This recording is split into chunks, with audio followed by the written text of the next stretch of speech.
Bismillahirrahmanirrahim. Assalamualaikum warahmatullahi wabarakatuh. Perkenalkan, nama saya Diri Atarik dari kelas 1C. Di sini saya akan mempresentasikan tentang hakikat manusia dan pengembangannya dari mata kuliah Ilmu Pendidikan. Dosen pengampu Bapak Dr. Mawardi SSI MPD. Hal-hal yang akan dibahas di sini ada 4, yaitu pengertian manusia, manusia menurut pandangan Islam, wujud sifat dan dimensi manusia, dan yang terakhir, implikasi dalam dunia pendidikan. Pengertian manusia. Manusia dalam arti filosofi dipandang dengan 3 aliran, yaitu aliran materialisme, aliran spiritualisme, dan aliran dualisme. Yang pertama ada aliran materialisme. Aliran ini berpandangan manusia sebagai kumpulan dari organ tubuh, zat kimia, dan unsur biologis yang semuanya terdiri dari zat dan materi. Lalu yang kedua ada aliran spiritualisme. Aliran ini berpandangan manusia hakikatnya adalah roh atau jiwa, sedangkan zat atau materi adalah manifestasi dari roh atau jiwa. Lalu yang terakhir, ada aliran dualisme. Aliran ini menganggap bahwa manusia pada hakikatnya terdiri dari 2 substansi, yaitu jasmani dan rohani, atau badan dan roh. Kedua substansi ini masing-masing merupakan unsur asal yang adanya tidak tergantung satu sama lain. Jadi, badan tidak berasal dari roh, dan juga sebaliknya, roh tidak berasal dari badan.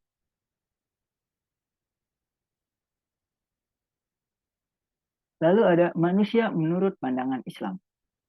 Al-Quran memperkenalkan 3 istilah kunci, yaitu key term yang digunakan untuk menunjukkan arti pokok manusia, yaitu al-insan, bashar, dan bani Adam. Yang pertama, kata al-insan dalam Al-Quran sebanyak 65 kali. Dipakai untuk manusia yang tunggal. Keunggulan manusia terletak pada wujud kejadiannya sebagai makhluk yang diciptakan dengan kualitas ahsani takwim, sebaik-baiknya penciptaan. Lalu yang kedua, ada kata bashar.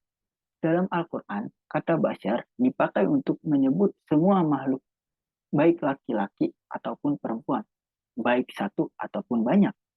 Kata bashar adalah jamak dari kata basyaroh yang berarti kulit. Lalu yang terakhir ada kata al-nas. Kata al-nas mengacu kepada manusia sebagai makhluk sosial.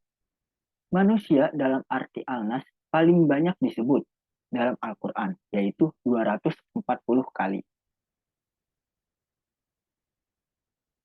Lalu ada wujud, sifat, dan dimensi manusia. Wujud wujud, sifat, dan dimensi manusia ada 4, yaitu dimensi keindividualan. Dimensi keindividualan menjelaskan bahwa setiap individu memiliki keunikan. Setiap anak manusia sebagai individu ketika dilahirkan telah dikaruniai potensi untuk menjadi diri sendiri yang berbeda dari yang lain. Bahkan, 2 anak kembar sekalipun sejak lahir tidak dikatakan identik sebab memiliki kepribadiannya masing-masing, entah dari sifat, watak, dan lain-lain. Lalu yang kedua ada dimensi kesosialan. Dimensi kesosialan ini menjelaskan bahwa setiap manusia dilahirkan telah dikaruniai potensi untuk hidup bersama. Manusia dilahirkan memiliki potensi sebagai makhluk sosial. Jadi kita hidup sebagai manusia memerlukan manusia lainnya untuk saling berinteraksi. Lalu yang ketiga ada dimensi kesusilaan. Manusia ketika dilahirkan bukan hanya dikaruniai potensi keindividualitas dan sosialitas, melainkan juga potensi moralitas atau kesusilaan.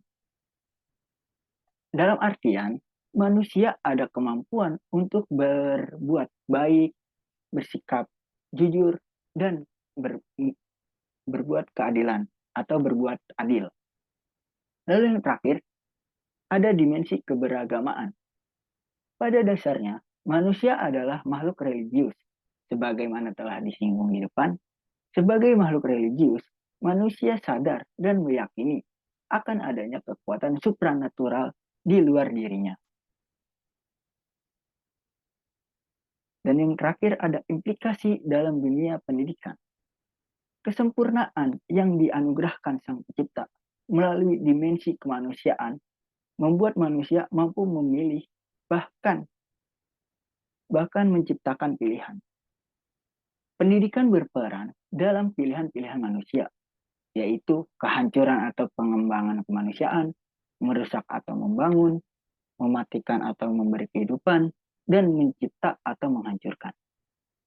Secara teknis, implikasinya terhadap pendidikan formal demi mencapai tujuan pendidikan yang telah dirumuskan dan ditetapkan secara nasional, yaitu yang pertama, perlu adanya pemahaman yang komprehensif dari para stakeholder pendidikan, yaitu guru, kepala sekolah, tenaga kependidikan, orang tua, masyarakat, dan pemerintah.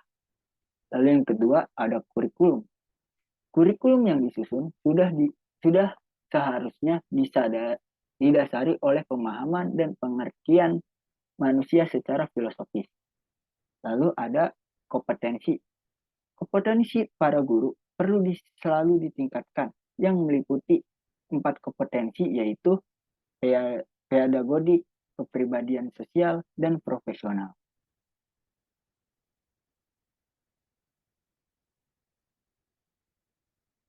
Baik, sekian presentasi dari saya. Kurang lebihnya mohon maaf. Wassalamualaikum warahmatullahi wabarakatuh.